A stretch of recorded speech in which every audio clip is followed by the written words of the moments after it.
ओम नमः शिवाय शिवजी सदा सहाय। ओम नमः शिवाय गुरुजी सदा सहाय। भैरव अवतार।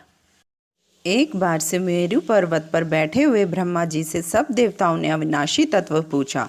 तब ब्रह्मा जी ने बताया, हे देवताओं, मैं ही एकमात्र संसार की उत्पत्ति का कारण अनादि ईश्वर हूँ। ब्रह्मा जी के अहंकार से भरी वाणी को सुनकर शिवजी के क्रोध की सीमा न रही।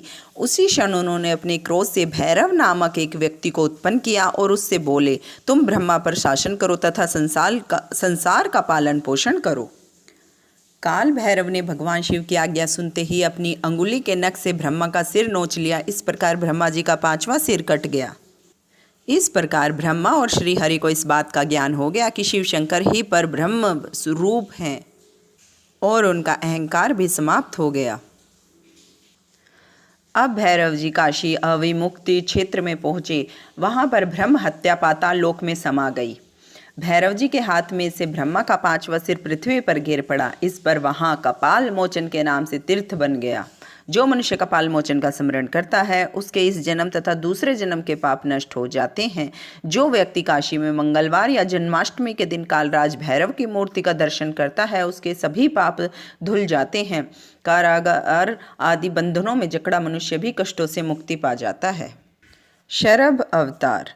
नरसिंह अवतार के समय जब नरसिंह जी ने हिरण्यकशिपु का वध किया तो भगवान शिव जी ने वीरभद्र से कहा कि तुम नरसिंह जी के क्रोध को शांत करो।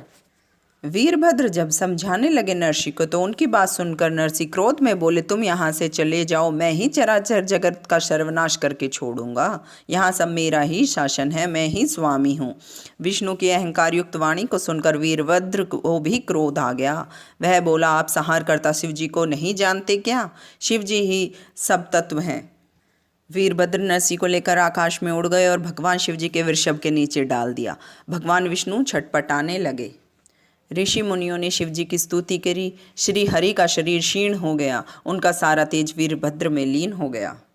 देवताओं की बात सुनकर, स्तुति सुनकर भगवान शंकर बोले, आप घबराओ नहीं, इससे इनकी महत्ता कम नहीं होगी। तब तक पक्षीराज शरभ यह कहकर श्री हरि के शरीर को लेकर पर्वत पर चले गए।